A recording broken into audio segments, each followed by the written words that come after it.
Tired of the everyday grind?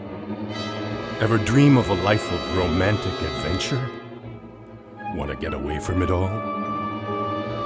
We offer you Escape.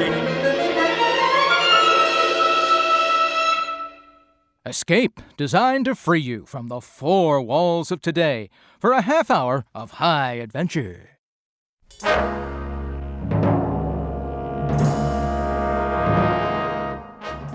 You are searching frantically through the dark, empty rooms of an apartment. Panic gripping at your heart, terror at your heels. For the girl you love, who was with you a moment before, has disappeared, vanished, as if into thin air. Up Theater invites you to escape from reality with a gripping tale of a woman who vanished and the man who had to find her to save his life, as Cornell Woolwich told it in his great story, Finger of Doom.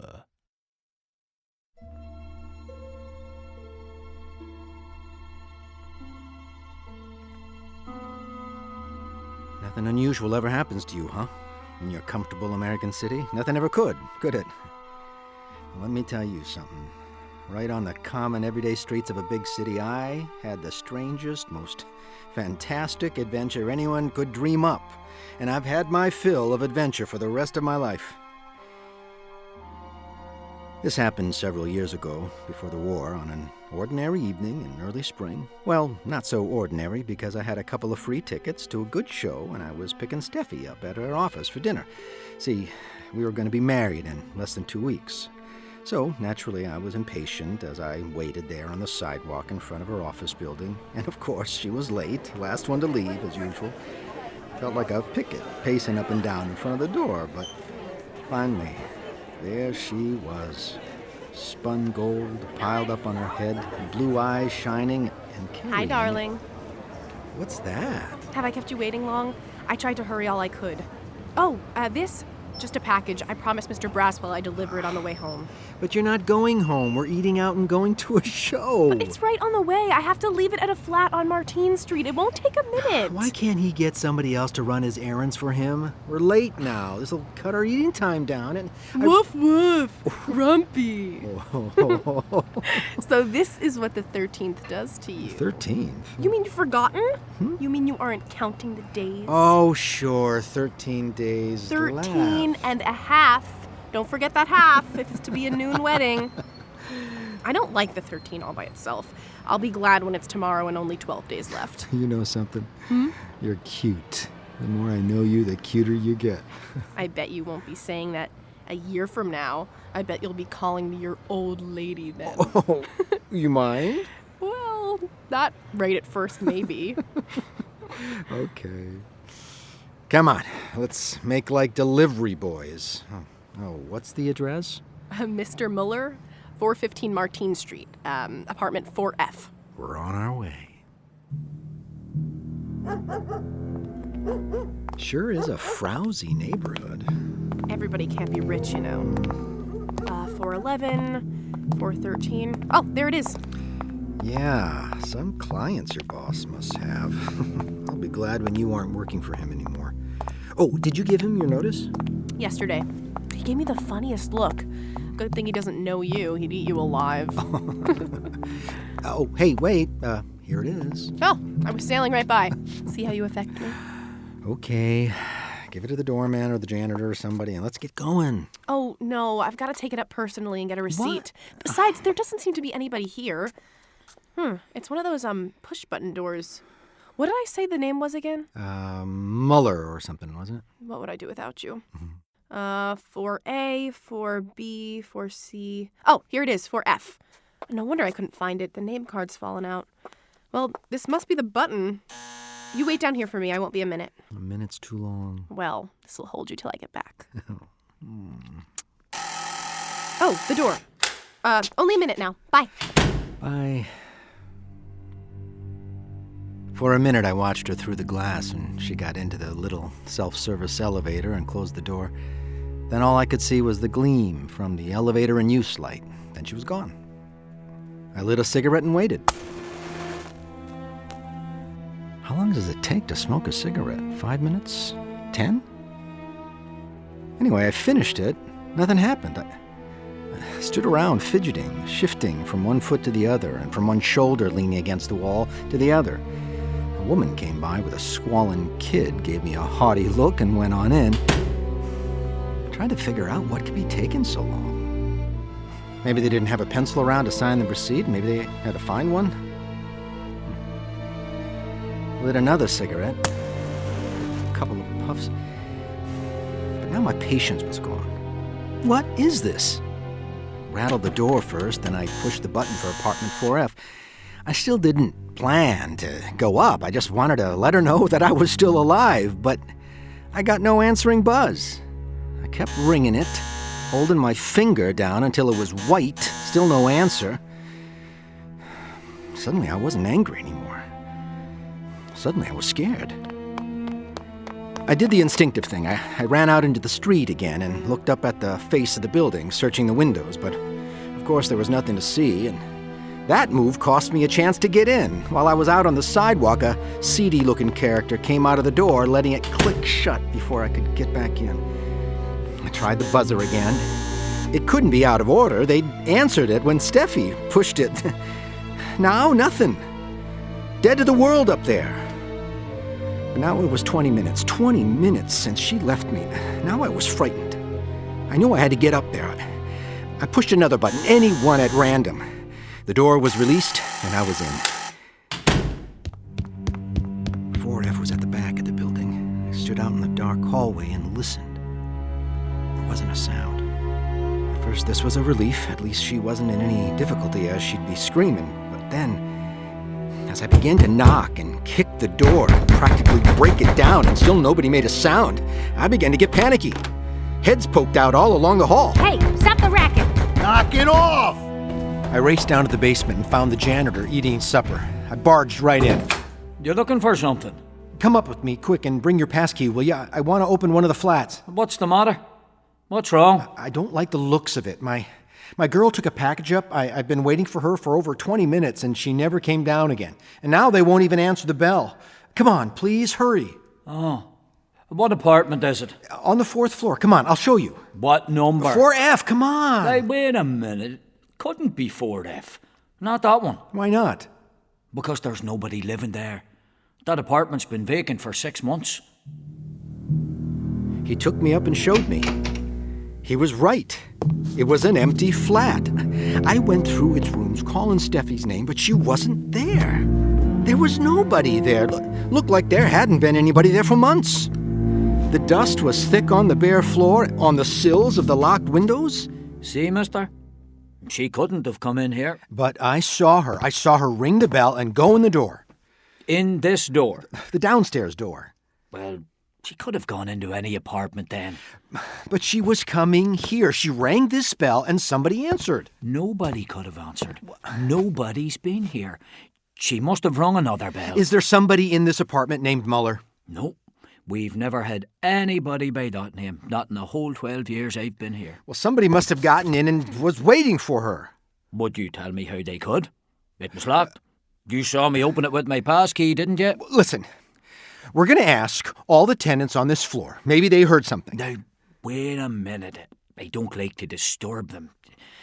Maybe this girl just walked out on you. Maybe you'd had a quarrel and... No, nothing like that. I know she wouldn't just walk out. Besides, how could she? Is there a back way? Yes, but only through the basement. She would have had to pass right by me. And you didn't see her. And I was waiting downstairs by the front door and she didn't come out that way. Then obviously she's still in here. Well, maybe. Or maybe... What? Well, are you sure she ever came in? Of course. You mean, am I sure there was ever even a girl? Now, don't get excited, mister. All right. We'll look.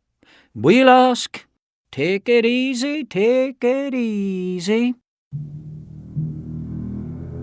Hear anything from 4F? How could I? The place is empty. Yeah, but didn't you hear something? Anything? No. Oh, yeah, the buzzer. The buzzer was going like crazy, like somebody was leaning on the button downstairs. That was me. Then a little while later, this guy, banging on the door and asking me where to find you. Never mind, thank you. Sorry to have disturbed you. Okay. Well, that's all of them. No trace at all. Maybe now you'll let me get back to me supper. There's nothing more we can do. Why don't you go where she lives or works? You might find her. Wait here. I'm going to call the police. First, I got a policeman from the corner. He asked a lot of questions and then called his station. A few minutes later, a detective was dropped off, a fellow by the name of GILLMAN. I must admit, he was thorough. He checked on every apartment in the building. The only thing he learned was about the false ring that let me in. But there was only one, not two. And that meant that whoever buzzed for Steffi was expecting her. GILLMAN checked apartment 4F thoroughly. The windows were down, the undisturbed layer of dust, the door, the keyhole, everything. Then he said, I have nothing to show that she or anyone else ever came in here, bud. Look, don't do this to me. You make it sound like she didn't come here with me at all. Yeah, that's what it does sound like. But can't you see? Look, I was going to take her to a show. Look, here are the tickets. Don't mean a thing. We're going to build this from the ground up and see what we've got. You say her name is Stephanie Skylass? Address? 120 Cooper. What's she look like? She's blonde. She came up to about here on me. Okay, don't let it get to you. I'm not scared that she's gone. It's because she's gone in such a fairy tale way.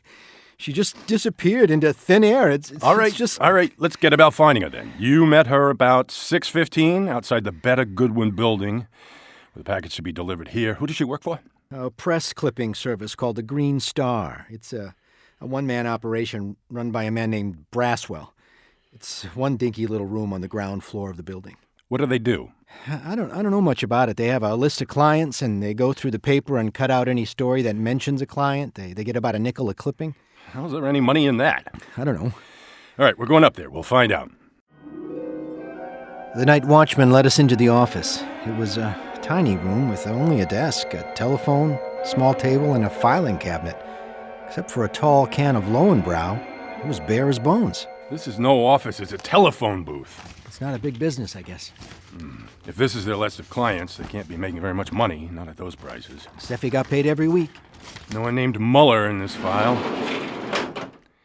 I don't see anything here that indicates he even has a secretary. We can ask the night watchman. I already have. He's never seen her. Well, but that doesn't mean anything. He works at night and she works in the daytime. Okay, I only said that he's never seen her. Doesn't know anything about her. Braswell, her boss. You can ask We're going him. there next. Now, wait a minute. Here's something. What kind of chewing gum does your girl chew? She doesn't. She's a lifesaver girl. Hates gum. Well, whoever sits here at this table likes gum. It's all over the bottom of it.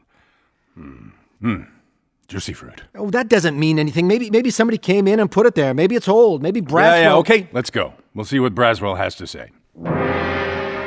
Braswell lived in a swanky bungalow out there in the suburbs. As GILLMAN and I got out of the car and walked up the drive to his house, I got the strangest feeling of unreality. That this was all a horrible nightmare. It couldn't be happening. My knees were sagging as GILLMAN knocked on the door.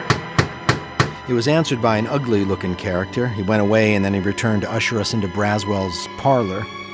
I'd seen him a time or two, but he didn't know me. At least, he gave no sign of recognition.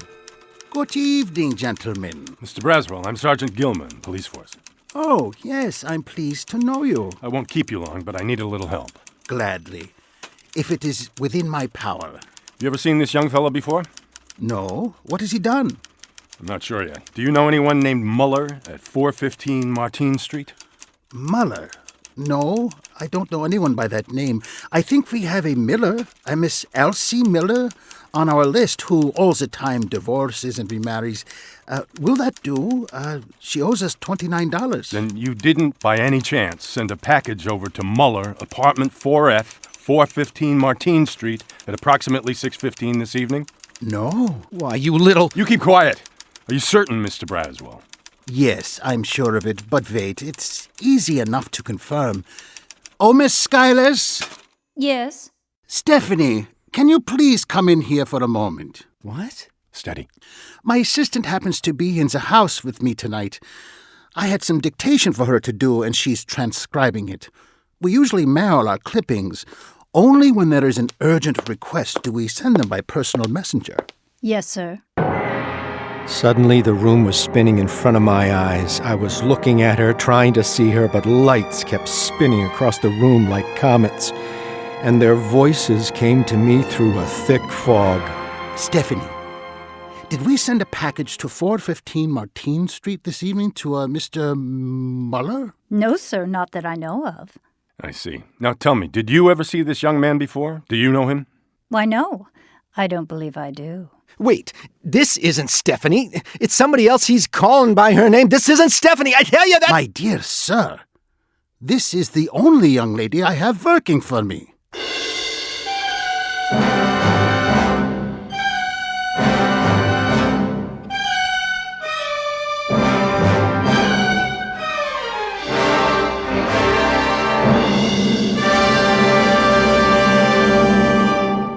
Escape. We'll return with Act 2. And speaking of escape, that's what I want to do whenever I go into my local sea town, with half the people wearing their masks around their chins. I'm sure glad I got my vaccination. 2 doses over at the Armory on 168th. Easy as pie. And everyone there was so nice, cheering me on. It felt like I graduated all over again. So now, when I go to Seatown, I can squeeze the avocados with total confidence. I would recommend it to everyone. It's just what good neighbors should do.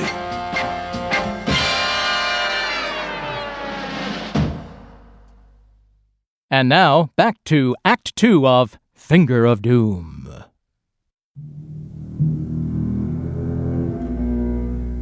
Braswell stood there, then blandly sat. This strange girl was supposedly my fiancée, Stephanie Skyless. She stood there looking surprised and hurt, and she stared at me with a just right, puzzled expression on her face. GILLMAN was holding me with this sort of half-Nelson grip. Stop it! Stop her! But I tell you, this isn't Steffi. Steffi is blonde. This girl is brunette. Steffi is short. She comes up to here. This one's tall. I tell you that... Shut up! You're asking for trouble. Now calm down. Sergeant, I don't believe I understand. I'm just beginning to myself. Now, miss. Hmm? How long have you been working for Mr. Braswell? Why, since October of last year. About 6 months. And your name is Stephanie Skylass? Yes, of course. She's lying, I tell you. Shut up! No, I don't mean to doubt your word, miss, but just for the record, I suppose you could show me some proof of your identity? Why, yes, right here in my bag.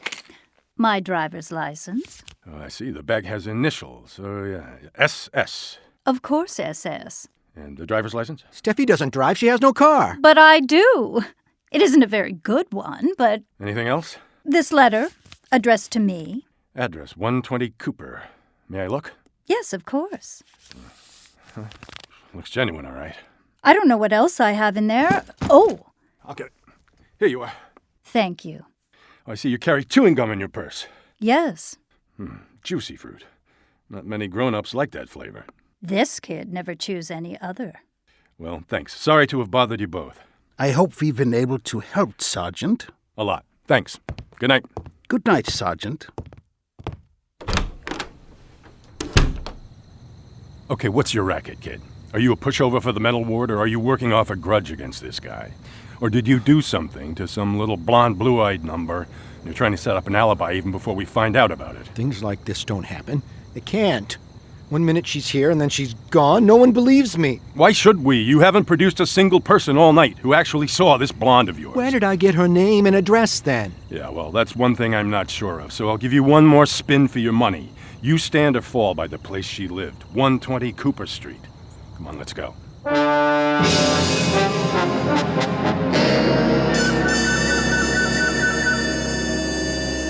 Okay, this is it. Come on.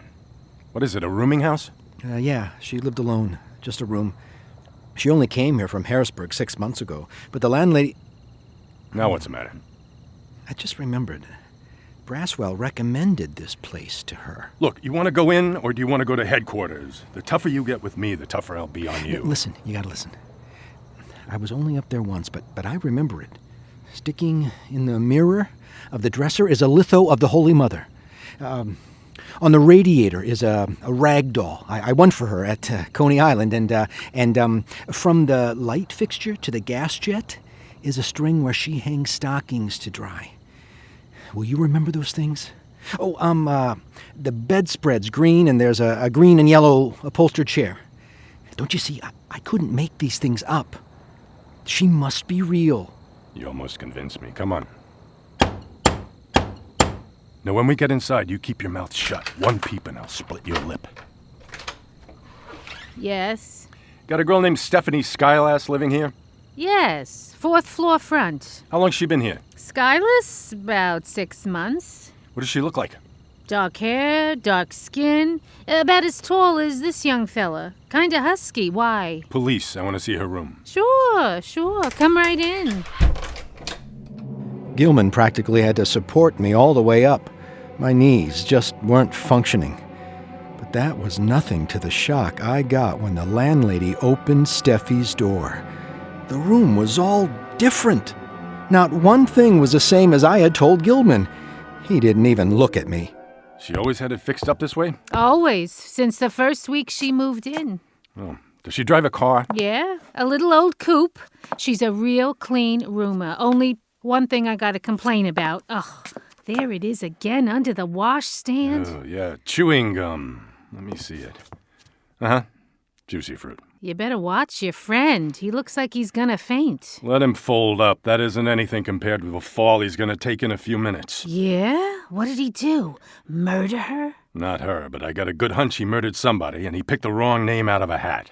But he don't look like a... Oh! I hit him and ran. I knew I had to. He was going to take me to the police station. Then I wouldn't have any chance to find Steffi. Not for a long time. Maybe too long a time. And I had to find her. I went back to the Martine Street flat. It was the only place to go. Back to where she disappeared. Start from there. I knew Gilman would catch up with me sooner or later, but I might be able to turn up something first. I told the janitor that the cops had sent me back to take another look at the apartment, and I got him to give me the passkey. He fell for it, and I went up to the apartment alone.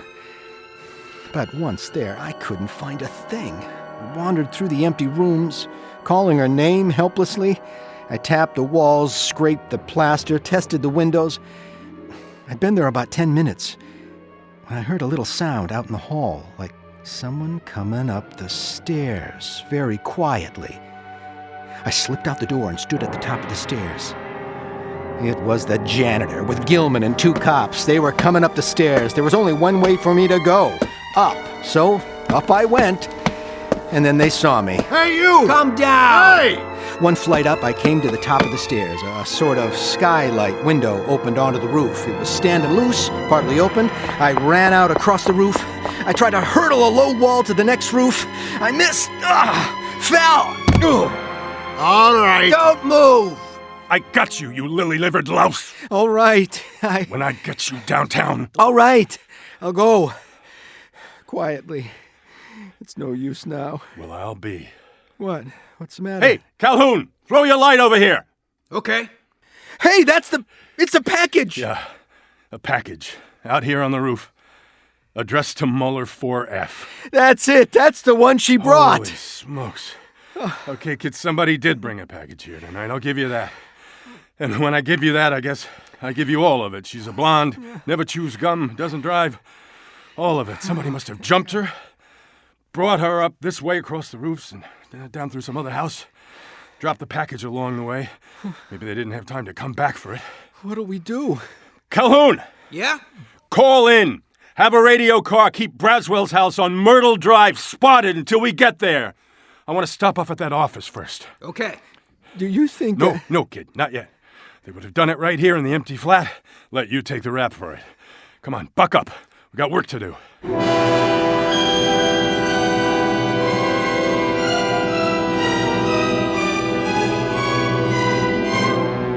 In Braswell's office, we found 2 things. These files are funny. About every third name is a foreign one with a foreign mailing address. Why do those people want local press clippings? What do you mean? I mean, this looks like a job for the FBI. Spy stuff. Maybe your girl found something out. That's why they figured she was too dangerous. She ever say anything? No, but she told him she was quitting next week to get married. So she didn't actually suspect anything, but they thought she did. Same thing. Come on, we'll stop off at that rooming house. I want that landlady picked up. Obviously, she's one of them. Changed the room all around, stuck the gum under the washstand, everything. Oh, hey, wait, look. On the floor next to the baseboard. Yeah? Cute hairpin. So she was blonde. Okay, let's go. At the rooming house with the landlady turned over to a cop downstairs, Gilman went over the room once more. He fished into the wash basin drain and came up with a couple of blonde hairs. Why did I not think about that the first time? A girl's gotta shampoo her hair once in a while. Then we were on our way to BRASWELL's on Myrtle Drive. All the way I was praying. When we arrived, it was dark, deserted.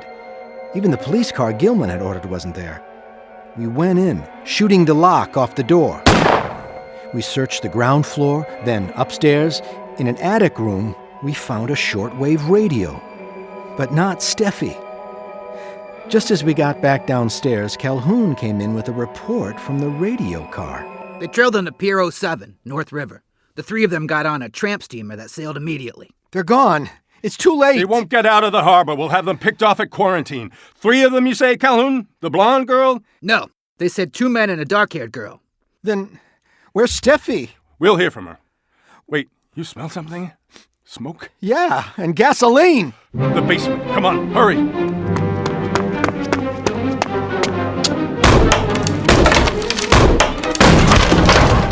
The smoke!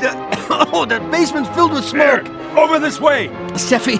Steffi! Hurry, this place will be a mass of flames in a minute. I can't see anything! Steffi! Here, give me a hand, here she is. Oh, Steffi! Steffi! Is she... No, she's breathing. Hurry, let's get out of here fast!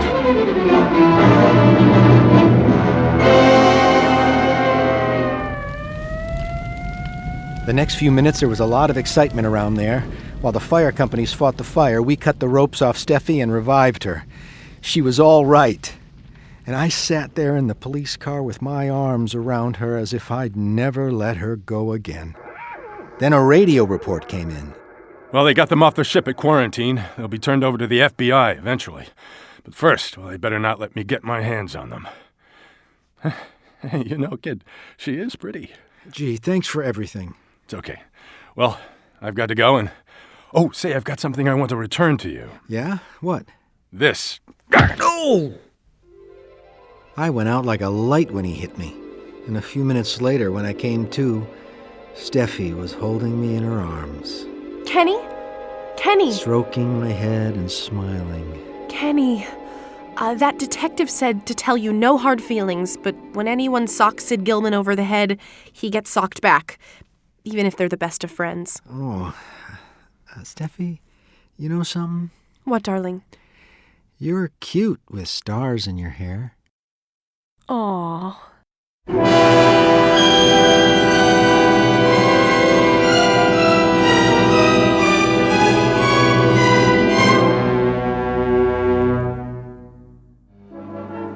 Tonight, Up Theater has presented the classic Escape episode, Finger of Doom, by Cornell Woolwich, directed by Gregory Wolfe, with sound design by David Margolin Lawson, and transcribed by James Bosley.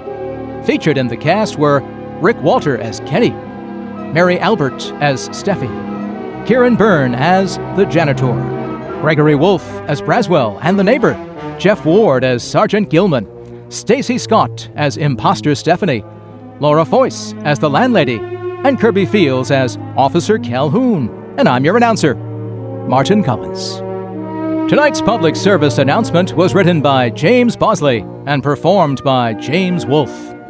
UP's radio plays are supported in part by public funds from the New York City Department of Cultural Affairs in partnership with the City Council and by listeners like you.